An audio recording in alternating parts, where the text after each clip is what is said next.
एक छोटे से प्यारे गांव में दो बहुत अच्छे दोस्त रहते थे, चिंटू और पिंटू।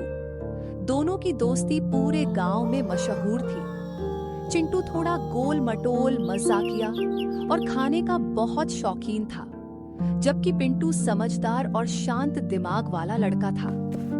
दोनों रोज नई शरारत और नया रोमांच ढूंढते रहते थे। एक सुबह चिंटू आम के पेड़ के नीचे बैठकर बड़े मजे से आम खा रहा था। अरे पिंटू, ये आम कितने स्वादिष्ट हैं। काश हर दिन ऐसे ही आम मिल जाया करे। चिंटू, तू बस खाने के बारे में ही सोचता रहता है। कभी कुछ नया करने के बारे में भी सोच लिया कर। अरे भाई, पेट भरा रहेगा तो दिमाग भी अच्छे से काम करेगा। दोनों दोस्त बातें करते करते गांव के बाहर घूमने निकल पड़े। थोड़ी दूर चलने के बाद उन्हें जंगल का रास्ता दिखाई दिया। पिंटू, चल आज जंगल की तरफ चलते हैं, शायद कोई रोमांच मिल जाए। ठीक है, लेकिन संभल कर चलना।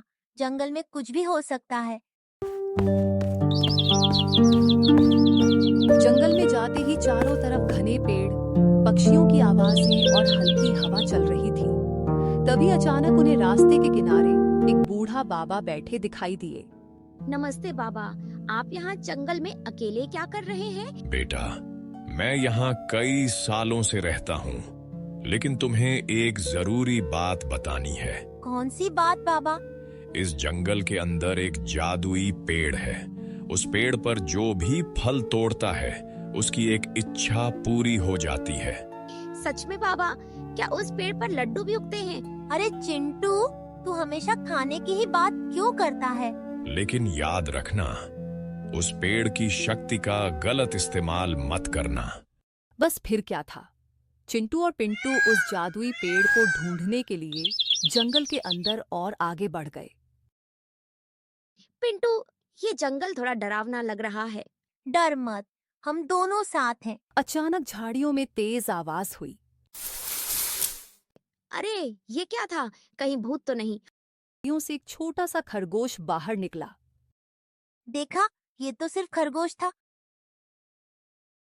हाँ, मैं तो सच में डर गया था।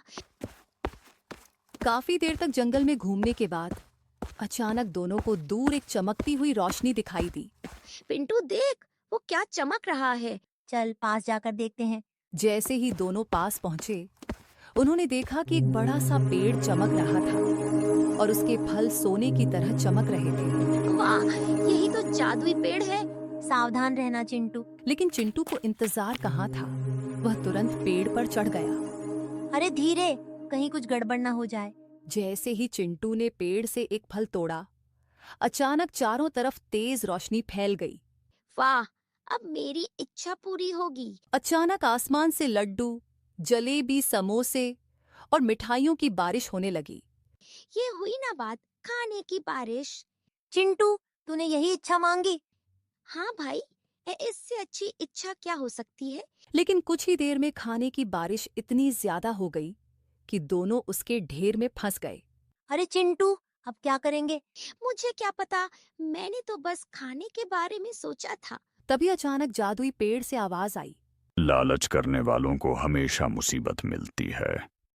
हमें माफ कर दो, हमसे गलती हो गई। पिंटू ने जल्दी से एक फल तोड़ा। मेरी इच्छा है कि सब कुछ पहले जैसा हो जाए। अचानक फिर से तेज रोशनी हुई और सारी मिठाइयाँ गायब हो गईं। उफ, जान बची। अब से मैं लालच नहीं करूँगा। सच में? हाँ, बस थोड़ा सा। दोनों दोस्त हंसते हुए वापस अपने गांव लौट गए और उस दिन से उन्होंने सीख लिया कि लालच करना हमेशा मुसीबत लाता है। बच्चों, इस कहानी से हमें यही सीख मिलती है कि हमें कभी भी लालच नहीं करना चाहिए, क्योंकि जो हमारे पास है वही सबसे बड़ी खुशी है।